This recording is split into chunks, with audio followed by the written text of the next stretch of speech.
The term user is an understood and accepted word in the knife world. However, user implies the existence of another category of knives you own but you'd never use. Now, through your screens, I see them heads a nodding. It's very clear. You have your safe queens, and these are your users. Now, I have occasionally deployed the word when communicating with other knife bros. Hi, I would like to borrow this knife for a review, but is it a user? Do I need a box of nitrile gloves as to not give it a snail trail when field testing it through a log? So then I guess a knife like the Deadlock here clearly falls in the, quote, safe queen category. And I don't really like that word, but I think toolery as a word makes a little more sense and makes me sound kind of clever. See, jewelry is kind of a useless accessory that people buy to make them feel special and pretty.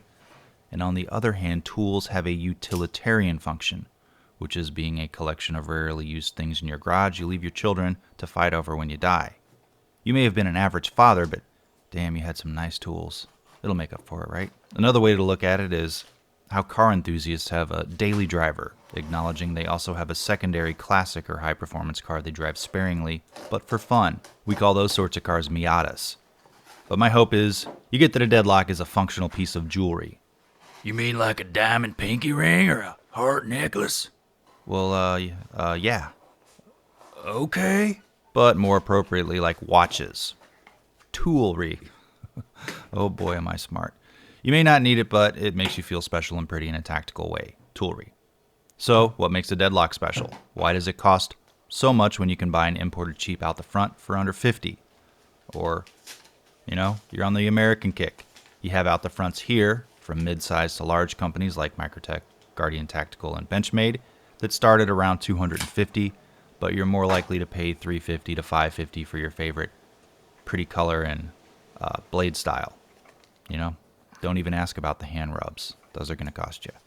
Hawk, on the other hand, is a much smaller company that until recently was just father and son, Grant and Gavin, in India. You often pay more for a product for a smaller company that has slower processes or can't scale up manufacturing processes like large companies can.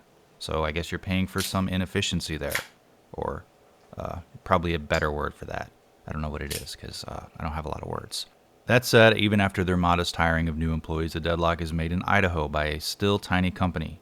Is it safe to say under one roof? I haven't seen the building, I don't know. It's a design that has been refined over the years and has a unique patented mechanism that gives it smooth operation and a solid lockup, which is actually not something seen in other out-the-fronts. They're made in small batches with high-end materials, have near perfect quality control and warranty service, but you don't have to take my word for it though, because if you treat the knife real nice, it holds its resale value on the secondary market.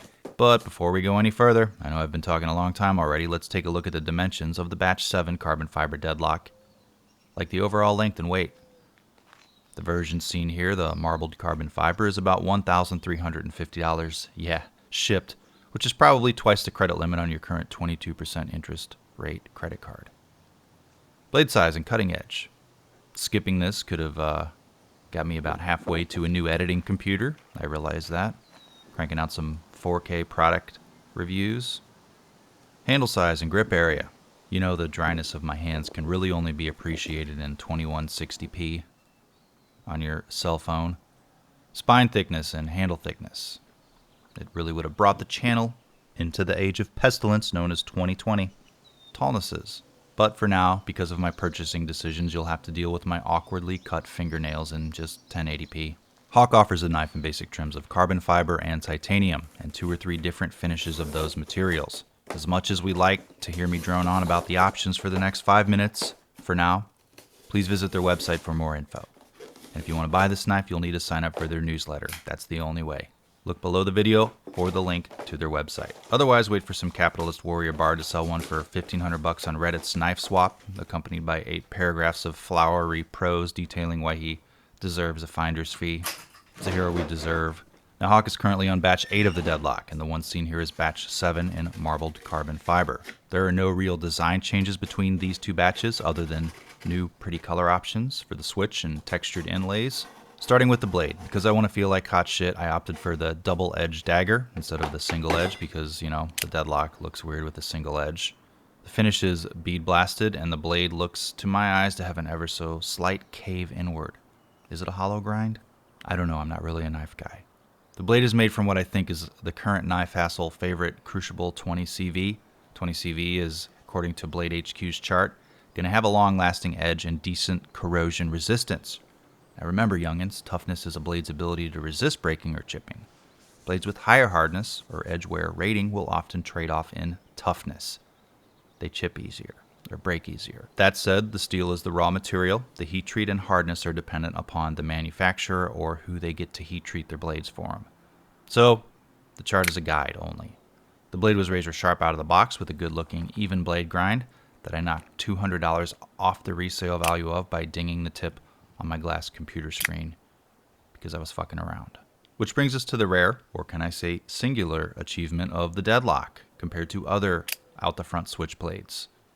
It's about the only solid out the front because of years of concentration on refinement of the parts and the mechanisms inside the knife. Some companies will spend their time designing new and unique ugly knives or adding jade scales to existing products. However, the Hawks have been working on making this one perfect for years. The actuation of the blade with the switch has a certain sound and smoothness a typical out the front doesn't. The blade has no play, partially due to the precision tolerances of the opening and how the blade locks internally. That's the patented part. I can't say play generally hurts the performance of a standard out the front since they're kind of toys, but it's something YouTube knife review artists often harp on about. I'll link a podcast below if you're into the sort of thing where Grant and Gavin talk about the Deadlock, patent law pricing, stabilizing horse hooves, and Chris Reeve before his disappearing act off the public stage, and they talk about these things for about 2 hours. Hey, I found it interesting, okay? Slide the button forward, schnicked, back, schnicked, and then you can really get it going by schnick, schnick, schnick, schnick, schnick, schnick, schnick. It is substantially easier to actuate than, say, an Ultratech or a cheap AKC. As far as construction, this one has a titanium frame that I paid the extra $100 for to get flame bowed. That's not the technical term, by the way. The flats of the body on this Deadlock are marbled carbon fiber, but you can opt for the standard Honda hood weave of regular carbon fiber, or you can get the whole other version that's heavier. It replaces the carbon fiber flats with titanium. The button and grip inlays all have very nice, textured, pretty perfect jimping. Friendly on the palm and finger meat because it gives friction without sharpness. The body and hardware have all been chamfered and edges have been knocked down.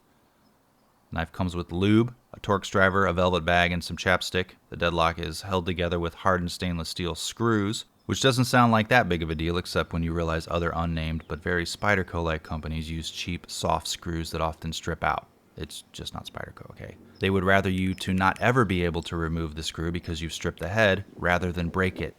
It's very smart. The knife itself is comfortable to hold and provides an excellent hand-fondling experience. Now the flamed titanium sections, like the pocket clip or all the, inlays, are susceptible to cash depreciating scratches, ensuring a mini meltdown the first time the frame grazes the rivets of your true religions. Told you should have locked it in the safe. Out the front switchblades are not the best everyday carry knives because they tend to have to be broken down and cleaned and get all kinds of gunk and goo inside. I prefer to use them as light everyday carry knives that are fun to fidget with. Deadlock's internal mechanisms have been tested to surpass 200,000 actuations, so right about the time you go back to work. The pocket clip. The titanium pocket clip is a unique design too. Like someone pointed out on Instagram, the Hawks reappropriated futuristic chip clip technology. It pivots on a hinge and the idea is to hold securely to the pocket without destroying it. On the other hand, the evil rivets on your jeans, your freedom-hating seatbelt, the swing set, the mean garage floor, or the tiled tops of your kitchen counters will give you constant anxiety about resale value. The irony of the Deadlock is the people who will buy it are the same people who don't have $1,000 saved for emergencies. How many dollars does each scratch remove? The Deadlock is kind of thick in the pocket. It's not like you could afford to carry anything else in there anyway. Comparisons. First, the Deadlock. I don't like using the G word. I think you know what the G word is. But this was my ultimate pocket knife. I had a trouble choosing between the titanium and which type of carbon fiber, and then also not spending the money I had saved. Hey, at least we're no longer in suspense about any of those things. Would I sell it? Would I really like it? Would I use it? Turns out I love it, but my heart still wonders what the titanium would look like in my hands and in my pants. It's smooth, all the parts are solid, there's no blade play, no switch rattle, the pocket clip is easy on the pants, Sometimes I hear a spring rattle when I shake it that I hear on the inside. Maybe it's a piece of dirt, maybe it's my imagination, or the first stage of degenerative brain disease. Even though it came with a Torx bit, I have yet to disassemble it though. Now, let's compare it to the Ultratech Bounty Hunter. Switch is rough on the finger meat, not as easy to actuate. There's blade play, which is common on all out the fronts I've handled. I like the way it looks though, because Star Wars. It's lighter, but the quality between the two is pretty different. Both are very functional, and the Bounty Hunter is a limited knife, released rarely when you have the money for it. Costs about $325 new. Now the Benchmade Pagan. It has a springier, mushier, and lighter touch of a switch. Not like the Deadlock, but it's a bit smoother of a knife than the Ultratech. The knife has a decent handle feel, but I'm not big on the full chisel blade, because I'm not smart enough to appreciate it apparently. This particular out the front is discontinued, but cost in the mid 300s if I remember correctly. Now the AKC F-16. It's about $50, and it's Italian made. It's cheap, painted, kind of ugly, lower end blade steel and materials, fires really hard, rattles like a Microtech, has a very musical spring ring, but it's a pretty good starter out the front. There's a charm to it, I think. Moving on, standard out the side single action auto, the Hawk Mud Auto. This was a USA made. The company Millet produced the knife and Hawk assembled it. They're currently on hiatus, but these cost about $400 new. Now they're like $600 on the secondary market because of asshole tax, but I love it. It's a bit chunky, like the Deadlock in the pocket's thick, but it's solid and you can use it in the dirt and wet. No blade play either. Let's see the sexy $45 Boker Kalashnikov Dessert Warrior. This one's no longer available. Someone told me these go for $200 now when they originally cost $40. Now the standard Kalashnikov is, but not the color scheme seen here anymore. It's pretty awesome. Fires hard, harder than the Hawks. That isn't necessarily a metric of a better auto, but one Instagram bro said the Hawks were almost too smooth. They're too nice, no thanks. That's true. Some autos feel like they'll fly out of your hand, like, hey, for example, the Protech Don. Tiny and light, fires hard, about $280. I think it's a touch more than my dad paid in child support in the 80s. We're going to wrap it up now. As I sit here and finish writing, I see the wall of text before me and realize I've already said a whole lot about a fucking Switchblade and wonder what that means compared to the size I wrote for my grandmother's eulogy. I guess I like it okay. Like, it's not something I can recommend to a casual knife person. You have to be mostly insane and justify it because you have a hobby that sort of pays for itself. Is it worth it? Absolutely it is. If it wasn't, you couldn't resell it for the same amount or more than you paid for it. If you purchase the right knives, they're better investments than, say, automobiles, which are a terrible investment. It's a collector's knife that doubles as a very functional pocket knife. It's kind of thick in the pocket, like I said earlier. Be nice if they slimmed it down and made it a little more refined, but, whatever. You change because of the Deadlock, not the other way around. But it is my favorite pocket knife in my whole collection, with stuff like knives, cars, watches, Victorian porcelain dolls, the Cave of Evil. What you have built up in your head is what you get out of it. The first part starts with liking the looks. If you don't like the looks, you won't like it. I mean, even if you hated the looks, holding it in your hand and using it, especially when you have other Switchblades as a reference, it's on a whole other level. It has a different sound, feels different in the hand, and it's pretty comparatively solid to any other Switchblade. And it fills that hole for about 24 hours. Is it serotonin, melatonin? You know what I'm talking about. Anyway, if you like this sort of review, which I guess this would technically be melatonin, subscribe to the channel. Say hi to the patrons. They're saying hi back. Hi, hi, hi. They make the channel and the journey possible.